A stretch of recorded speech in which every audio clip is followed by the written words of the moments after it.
Welcome, friends and family. Dr. Lance Von Stay coming to you from the Impact Hub in Oakland, California. This is a collaborative space where we meet once a month with the Oakland Health and Healing Council, of which Dr. Jordan Fairley and I are co-directors.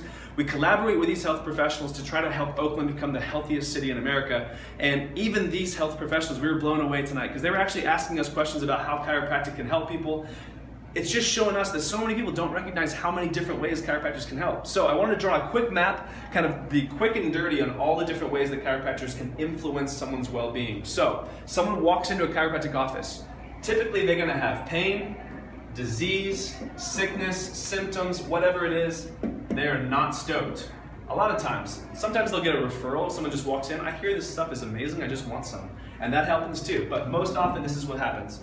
We see this as an effect, okay? We don't stop there. We don't just hide that. We don't just take medications and numb it. We've talked about in previous videos. You use the pain as a message to what needs are unmet so that you can stimulate change in your life and grow. So if this is the effect, what is the cause? And we see the cause as dysfunctions.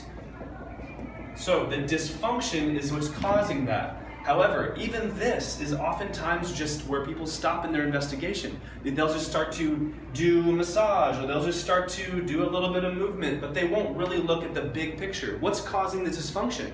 They're still not looking at the seed that was planted in their life that grew into this dysfunction. So when we do our investigation, even this becomes an effect, and we trace it even higher to a bigger cause. So this cause is a major contributor to dysfunction and pain, sickness, symptoms in our culture, and that is stress. I think we're all familiar with a little bit of stress. So what ways does stress come into our life? We'll talk about three major ones. In the chiropractic philosophy, we talk about thoughts, traumas, and toxins. We often hear emotional, physical, chemical. So in the emotional realm, this is, you can break it out into a macro, or you can break it into a micro. You can do that for each of these sections. In the emotional category, or in the thoughts category, in the mental realm, a macro trauma is like the big D, divorce, the other big D, death of a family member. Secondary to that, a micro trauma would be like finals, barely under death sometimes, but significantly stressful for people. Okay, then you have the physical.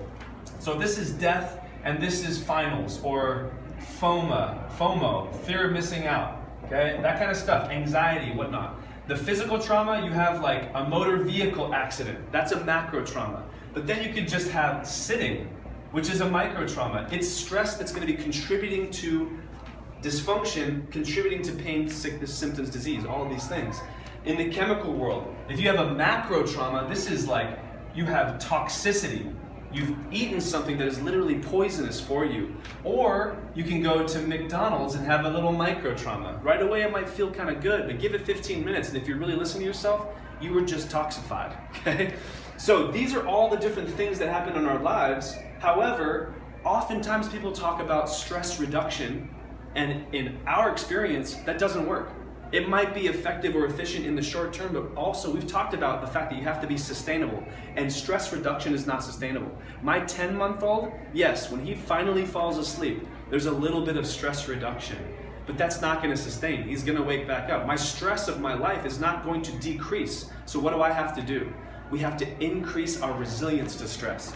So when we increase our resilience to the stress, we use the stress as fuel for growth. As long as we're listening to what our needs are and building strategies that are accurate so that we can grow through them, we can do this in 4 different ways. How we eat, how we move, how we think, and how we recuperate. These 4 areas, the 4 pillars of health, if you're doing these things effectively, efficiently, and sustainably, you can bypass or withstand this whole process that's constantly going on. The way that the chiropractic adjustment and chiropractic care can help you is by increasing your ability to do these things effectively, efficiently, and sustainably. When you get adjusted, it helps with digestion. It releases tension, abnormal tension patterns in your body that allows you to stimulate your parasympathetic nervous system, which is rest and digest, and decrease your fight or flight or sympathetic nervous system. So you help yourself eat.